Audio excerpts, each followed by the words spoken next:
नमो भगवते वासुदेवाय कहना आता है।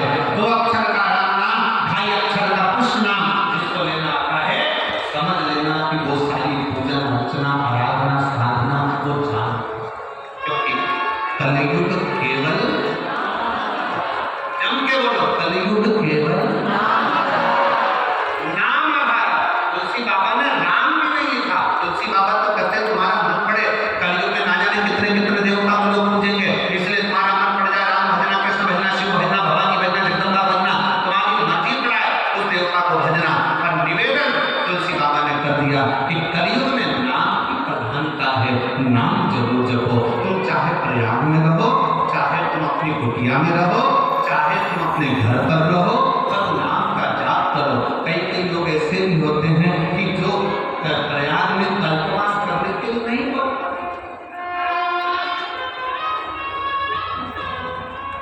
लोग कल्पवास करने के लिए नहीं आ पाते।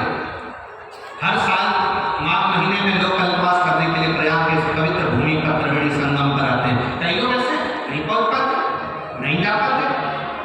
तो भगवान शंकर की कथा करती है आप कल्पवास करने भी नहीं आ पाते हैं, अपने घर में रहकर एक कल्पवासी जैसा भगवान का भजन करता है, त्याग करता है, अपनी जिंदगी को सार्थक बनाने का, जीवन का एक आनंद भगवान की शरणागति करते करते, भजन करते करते निकालता है, वैसे अपने घर में रहकर भी नहीं।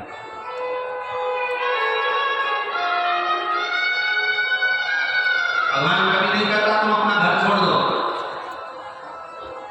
और छोड़ना भी मत नहीं। जय श्री राम।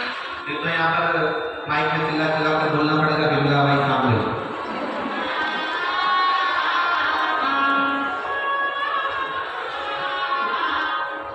तुम घर छोड़ो, भगवान ये भी नहीं कहता कि तुम परिवार छोड़ो, भगवान ये भी नहीं कहता कि तुम कहीं जाकर नदी के किनारे पर बैठ जाओ और अपना घर परिवार सब छोड़ दो। भगवान तो ये कहता है कि दूसरे की बुराई करना छोड़ दो। भगवान कहता है पाप कर्म करना छोड़ दो। भगवान कहता है जो तुम व्यसन कर रहे हो, मदिरा का पान कर रहे हो, जुआ खेल रहे हो, गलत संगति में बैठ रहे हो, गाली का उच्चारण कर रहे हो, अपशब्द कह रहे हो, भगवान कहता है ये छोड़ दो। भगवान ये नहीं कहता कि तुम घर छोड़ो, भगवान ये कहता है कि अपने भीतर की विसंगतियों को त्याग दो।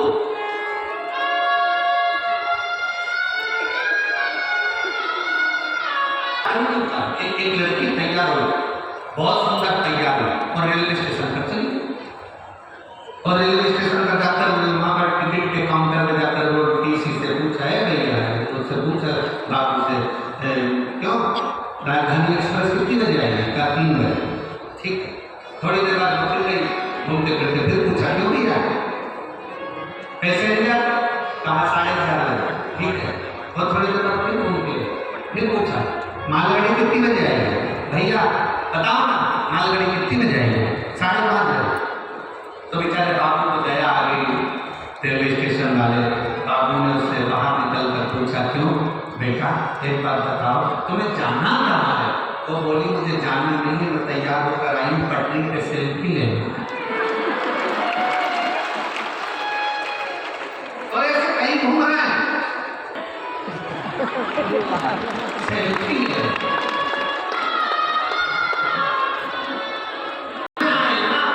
उनको नहाने नहीं देना है। जय श्री राम। कहते कि मेरा फोटो कितना वायरल होता है, मैं प्रयागराज में नहाने गया था, कितना फोटो वायरल होता है, वो सेल्फी के चक्कर में दूसरों को भी रोज चिल्ला चिल्ला कर माइक को बता रहा है कि घाट को खाली करते जाओ, नहाओ, बाहर निकल जाओ, सेल्फी के चक्कर में मत पड़ो।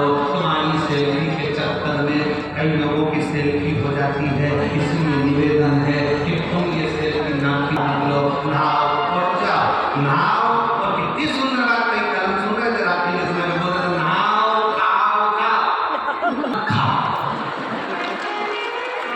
तुम्हारे चक्कर में यहाँ बैठ गए, वहाँ बैठ गए, कहीं वहाँ बैठ गए, सेल्फी सेल्फी सेल्फी सेल्फी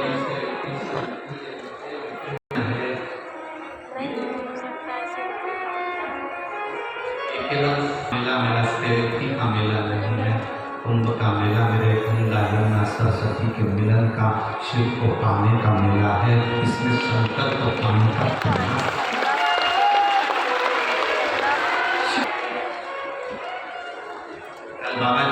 में सतवा बाबा जी के साथ सतवा बाबा जी कल संतों का दर्शन कराने के लिए निकल गए। बाबा जी से पूछा मिश्रा